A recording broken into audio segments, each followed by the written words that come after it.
Good morrow, scholars. Welcome back to Blood of the Dead. Sorry that I didn't upload anything yesterday.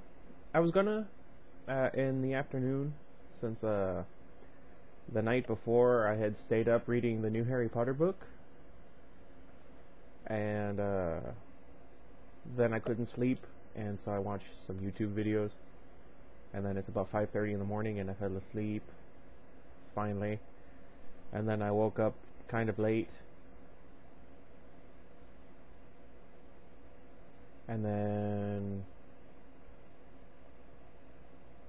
yeah. Oh, and then there was a Harry Potter movie marathon, so I kind of got distracted by that too. And then I went hunting for Pokemon in the evening. So, figured I'd go ahead and have a video up today. Alrighty. We left off chapter 5, page 44. That kind of bothers me. The rat. Billy spent the night at Des's place. She was going to go home with the milk, but after hearing several gunshots echo outside, Des insisted she stay with him and go home in the morning. But when morning came, they ended up getting caught up in a world of playful conversation and video games. Besides, both had enjoyed spending time together after being so far removed from another living soul for so long. I just brushed my teeth, so my saliva is pooling in my mouth. I guess I didn't need to tell you guys that.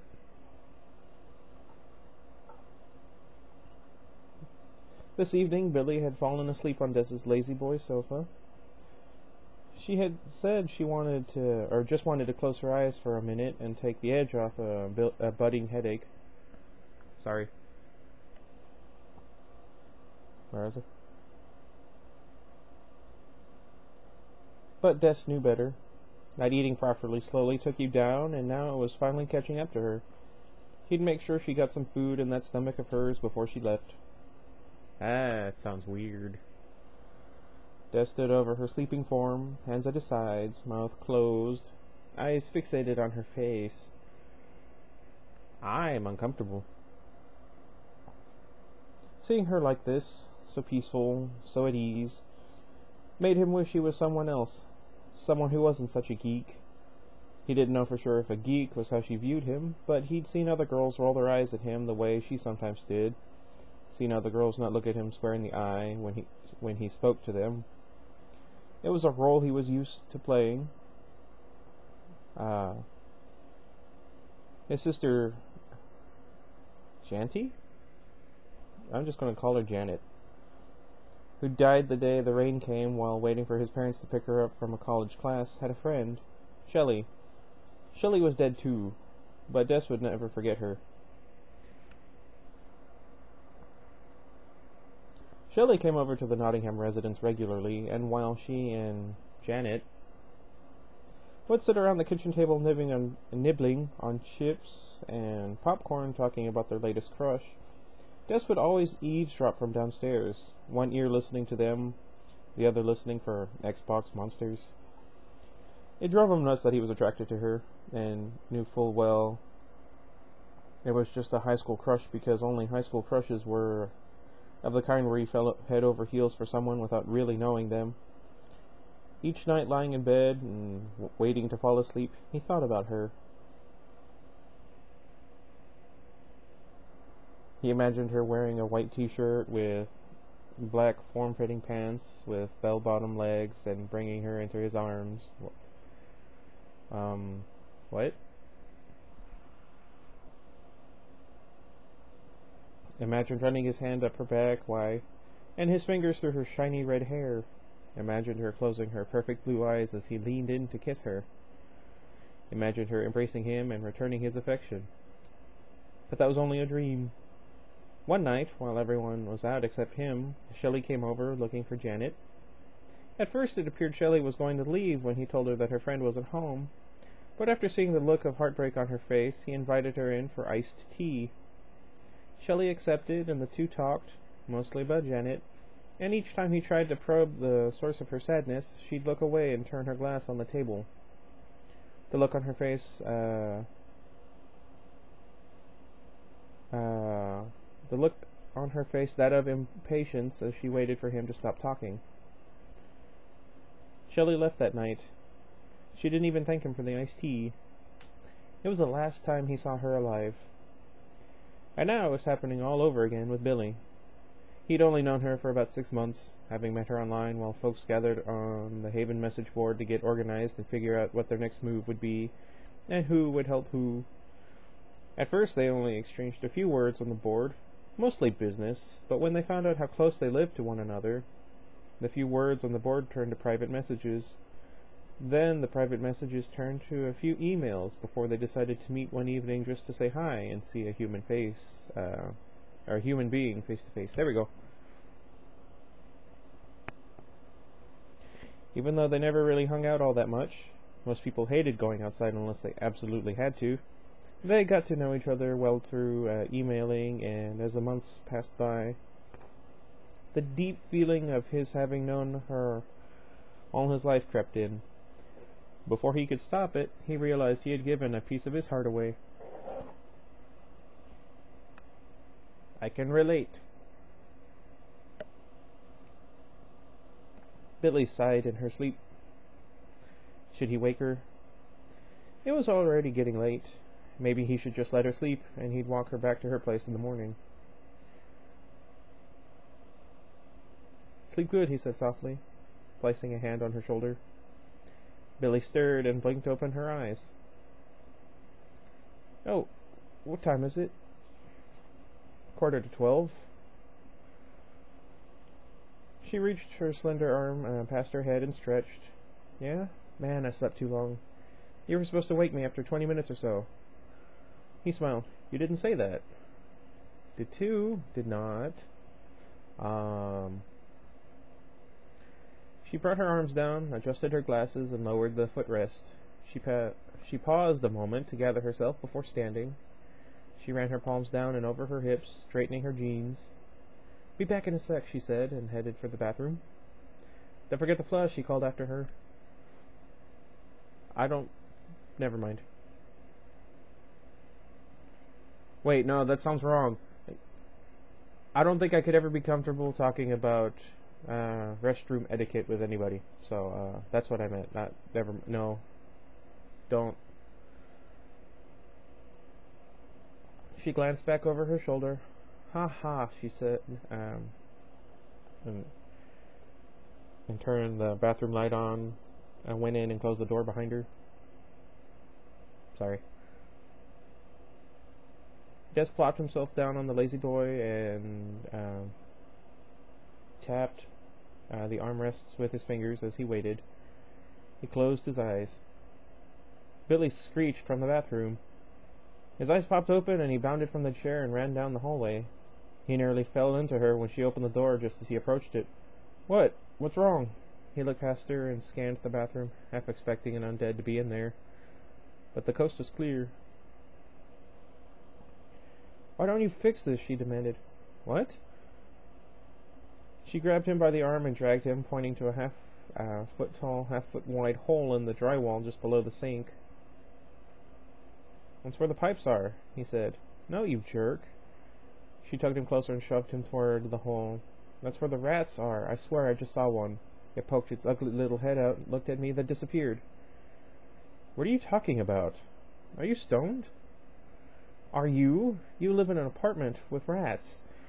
He crouched down. I remember when I was a kid, I saw a mouse or a rat or something like that in the bathroom. That scared me. I was really little. Actually, I think I was about that tall.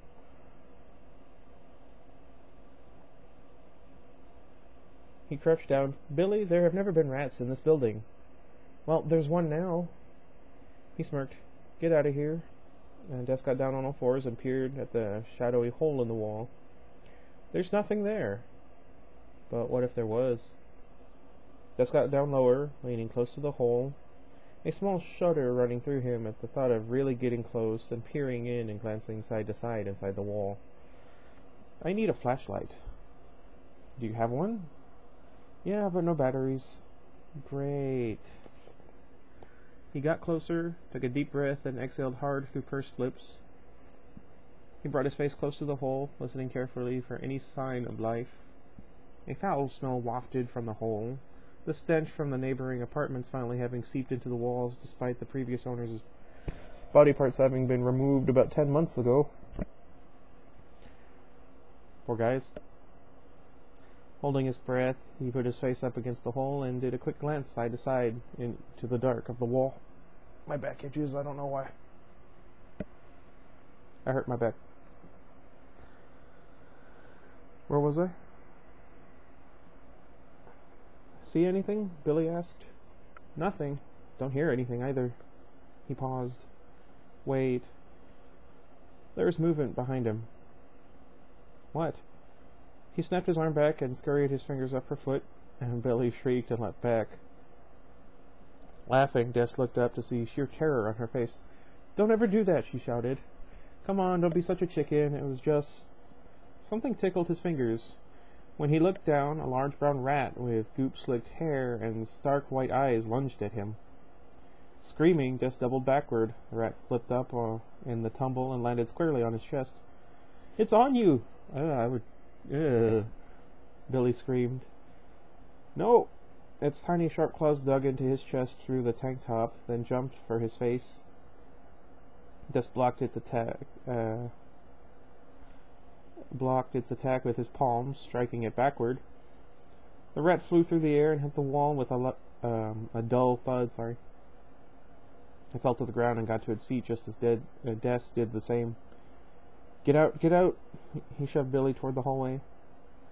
The second they were out, he grabbed the handle to close the door, but the rat jumped out before he could and landed some distance away. Man, that sucker's fast, Des thought absent-mindedly. If it was an undead rat, he expected it to, should move more slowly like its human counterparts. In there, Billy shouted, pointing to the bedroom. The two went and closed the door behind them, just as the rat smashed into it hard on the other side. Silence. Do you think it's dead? Billy asked. Don't know. Maybe. But I think it's already dead, if you know what I mean. He flicked on the bedroom light. She nodded. Then it's affecting animals now, too. Yeah, he breathed. We can't stay here. I know. We have to go. I know. We can't get out. Okay, Billy, I get it. I know that too. What? She looked at him, brow furrowed. Nothing. Never mind. Thud. They looked at each other, eyes wide. Thud. That would be worrisome. Okay, let's go, she said. How? He pointed to the bedroom window. They're all boarded up and my hammer's in the hallway closet. She ran to the boards over the window and tugged at their edges with her fingertips. She couldn't get a solid grip. There we go. See, he said, they're on there tight, and they're doubled up too, so they're as thick as steel. Well, not steel, but you know what I mean. Sounds like me.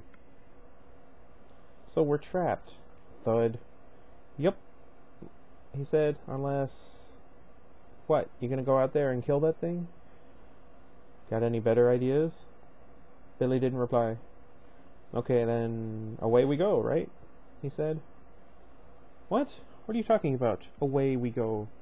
I go out there, kill it, then we leave. Yeah? Okay, fine. She crossed her arms. Do it. I have a really hard time not doing an impression of the Emperor whenever the words do it show up. So, bear with me. You don't want to help me? She threw her arms up in frustration. How? He thought for a moment. Okay, how's this? You be in charge of the door. Thud. In charge of the door? Just open it when I say, okay? Sheesh. I used to say sheesh all the time. Thud. Fine. She stomped over to it. Thank you. You gonna go now? Yeah, unarmed. That's real smart. Wait a sec. Des went to the closet, slid the door open, and began pulling the hangers off the bar. If there's one thing I hate about this place, It's these super small closets. I mean, thud. How is anyone supposed to fit anything in here? They're like 4 feet wide. Maybe they were meant for little old ladies who don't have many clothes, she said sarcastically. Yeah, or a place to hold their cats. Maybe. He finished taking the clothes off the bar, then popped the bar itself off the supports. Along the wooden bar was a little... The long wooden bar, there we go, was a little over an inch thick, solid wood, straight through. He hefted its weight, probably about 15 pounds. Good enough. Huh. I wonder what kind of wood it's made of. Thud. He joined Billy by the door. His heart kicked into overgear. What? When I say now, you open it, okay? She didn't reply. He put his face close to hers. Okay. She nodded. Be careful, all right? Don't really have a choice. Thud. I'm serious. He took a step back and held the bar like a baseball bat. Me too. Okay, deep breath. 1, 2, 3. Now! Billy yanked open the door. The rat jumped into the air. Death swung hard and swift. With a scooshy smack, the wood made contact, knocking the rat back into the hallway wall. A burst of dark red splattered on the wall on impact, and the rat dropped to the floor. There! That was easy, Death said, chuckling. Uh-oh. Uh-oh. Do I feel like making the sound effects? Not particularly, but just, yeah, a bunch of squeaks. A horde of rats scurried into view of the door. Billy shrieked and ran over to him. For a split second, he debated the two of them getting up on the bed, but a lot of good that would do them. The rats would jump up anyway, and... The rats dove into the air and came at them like a swarm of bees. Come on! Des grabbed her by the hand. He waved the bar in front of him like a windshield wiper, knocking the rats away each time some jumped up and tried to take a piece out of his face. Billy crashed into him, jumping and skipping as they ran down the hallway to the door. Des grabbed the doorknob and pulled, but the door didn't open. It's locked, you idiot! Billy shouted. What are you giving me? No time. I guess he thought to himself, I don't know. He locked the chain. The deadbolts ran out with, He unlocked the chain, the deadbolts, and ran out with her in tow and slammed the door shut behind him. There we go. Thud, thud, thud, thunk, thunk. Huh. I wonder why they changed. The rats plowed into the door. Breathing hard, he was about to put his head between his knees when Billy took him by the hand and pulled him down the hallway and up the stairs. The two worked frantically to unchain and unlock the front door of the building, and then headed outside. They finally stopped to catch their breath once they reached the sidewalk. Did you see that? He said, glancing toward the building. Yeah, I can't believe they just... She took another deep breath. What now? He said. We'll go to my place. Let's just get inside and we'll talk there. Good idea. He grinned. Des Nottingham, rat wrangler. Ugh. The two walked briskly down the sidewalk, each glancing over their shoulder every few seconds to see if the rats escaped and they were being followed. The sidewalk remained bare for most of the walk home, until a shadow lurked in the distance. It was coming toward them. Dun dun dun! Let's see, how long are you?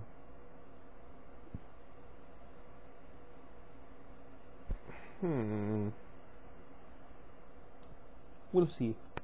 Chapter 6. Mr. Shank. Billy stopped walking and grabbed Des's arm. You see that? Des squinted, eyes forward. Yeah? Do you think... Maybe. We can't turn around either. Or do you say either? She looked over her shoulder, checking for the rats. There were none. However, though she couldn't be sure. She thought she might have heard a soft thudding on the air. Possibly the rats having escaped Dessa's apartment and now banging on the entrance door. Can't see anything. He's too dark, too far away. Let's cross to the other side. That way, if it's one of them, we should have a bit of an edge, some distance, and can run. Des said. Okay. The two crossed the street, neither one taking their eyes off the shadowy figure on the sidewalk. They walked cautiously along the sidewalk, eyeing the dark figure across the way. He kept walking down the sidewalk, slowly. There was still a chance it was someone out for a late-night stroll, but not likely. They kept a steady pace, neither speaking, but both thinking the same thing. Get ready to run in case it was one of the undead. As the figure across the way drew closer and came into clearer view, Billy asked, pointing, "It's an old guy. Do you know him?" Des surveyed the old fellow before answering. "I think so." He leaned his head forward on his shoulders, as if the few inches gained from doing so made it easier to see. "Hey, it's Mr. Shank." "Yeah?" "Pretty sure." A load of weight melted off Billy's chest. How good. For a second, I thought we were in trouble. "Well, even if it was one of them," Dessa's voice suddenly took on a more confident tone, "we'd still be okay, I think. Those things move slow, remember? We could have outrun it, no problem." "But the rats, those guys are fast." "But still rats. So far none of the dead have exhibited any sort of speed. All walk as if they have dumbbells strapped to their ankles." "I suppose." They kept walking, hoping Mr. Shank would look up from the sidewalk and see them. He never did, and kept his eyes to the ground, as if he was verifying his feet were in fact touching the pavement with each step.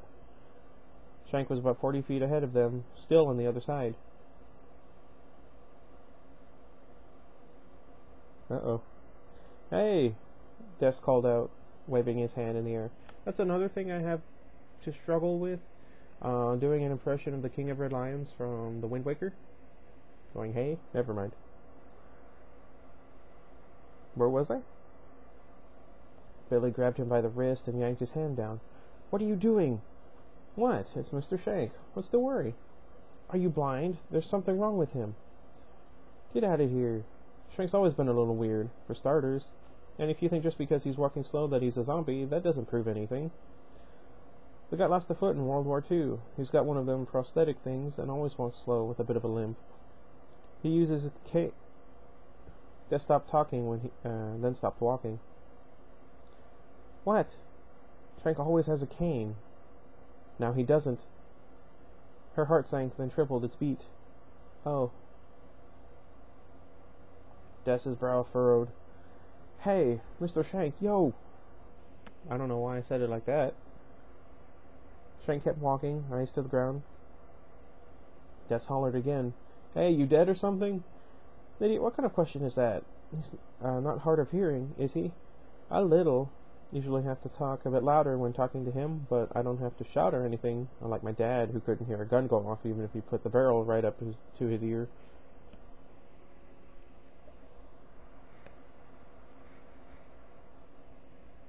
That's a gruesome thought. Okay, anyway. Shank's legs dragged beneath them, most notably his left foot, as if it were giving him extra trouble today.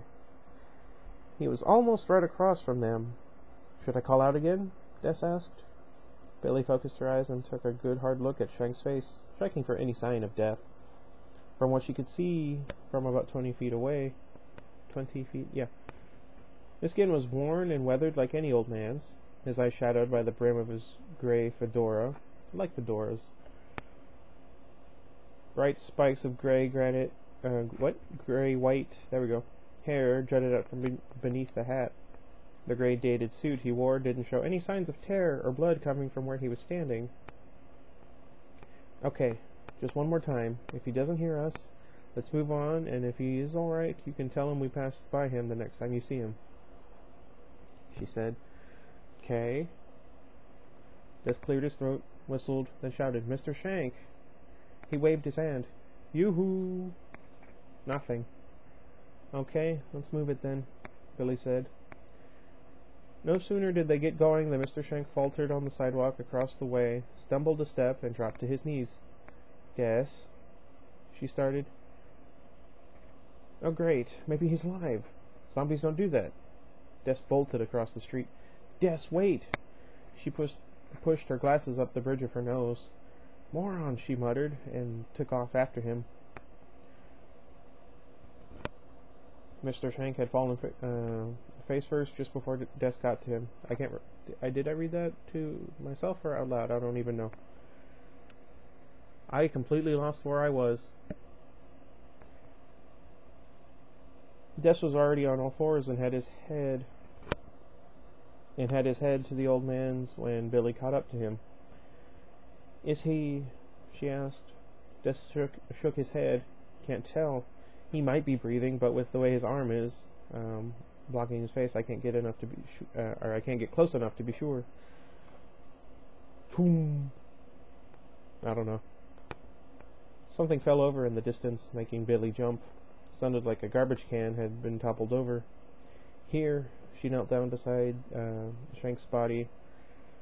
She thought that with all the death and undeath she'd seen over the past year, she'd be used to the idea of being around the sick or the dead.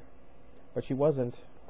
Slowly, she reached out and was about to grab Mr. Shanks' wrist so she could move his arm away from his face.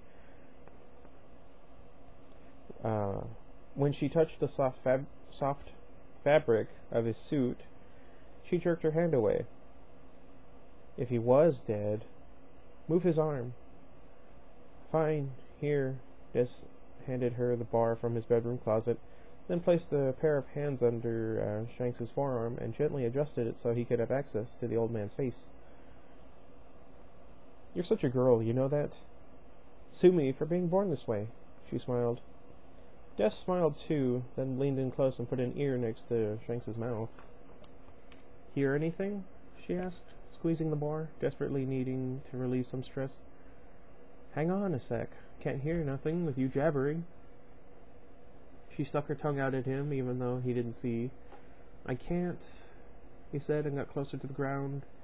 He turned his head so he was facing her and scooted to the side with his ear closer to Shanks's mouth. The angle. Billy's mouth was dry. She wiggled her tongue in her mouth, trying to get some spit going. I have the opposite of that problem. I don't think he's alive, Des. Des closed his eyes, brought a finger to his lips, shushing her, and waited. Putting one palm on her thighs, the other still holding the bar beside her leg, she straightened her back, took a deep breath, then checked the sidewalk for the rats again. The sidewalk was still bare. She looked back at Des. He opened his eyes, his ear still close to Mr. Shanks's mouth. Can't hear anything, he said. Check his pulse. Okay. Mr. Shanks's arm snapped up from his side, jerked into the air, then dropped onto Des's head. Des screamed and tried to pull away, but Shanks's palm on his skull kept him pinned. It could have been the sudden movement that did it, but suddenly Billy's eyes were drawn to Shanks's other arm, the one she couldn't see when she had studied him from across the street. A moist, dark red patch was on his biceps. The gray material ripped, as if something had bit into it and torn it away. Des! She screamed, dropping the bar. She grabbed him by the shoulders, tugging him back, trying to free him from the old guy's hold. The man wouldn't let go. Get off him, you! She kicked Shanks in the underside of the forearm, sending the arm up and loosening its grip on Des. Des scrambled backward on his belly and then got to his feet. Sounds like me. Did you see? Did you see? Run, she said. She began to run, but had to stop abruptly. She hadn't seen them coming, not with her attention on Des and Mr. Shank. A dozen undead stepped slowly toward her, some dragging their feet, others managing fairly well considering they had no life in their legs. She and Des turned around and both stopped short when they were met by 15 more coming from the other side. Billy could scarcely breathe. A soft scraping sound signaled Mr. Shank was getting to his feet. The old man straightened, dropped his shoulders as if they were too heavy for him, and started moving toward them. one arm out, the other trying to extend, but not seeming to get past stomach level. Not far behind the old man's feet was the bar from Des's closet. She was closest to it. She checked the zombies. She had maybe 3 seconds before it'd be too hard and too late to move. Carefully, her eyes on Mr. Shanks's white ones, she crouched down and duck-walked closer, reaching for the bar. Shanks stumbled a step to the side, blocking it from her. She didn't know if the move was intentional or not. Billy, Des said, poking her in the back. She spun around. They were surrounded, the zombies having formed a ring around them. There was nowhere to run. Dun dun dun! Okie dokie. I'm really thirsty. I'm gonna get some water. Let me know what you thought of the chapter. Sorry for struggling with the words, but if you've been here for any length of time, you know that's kind of the norm.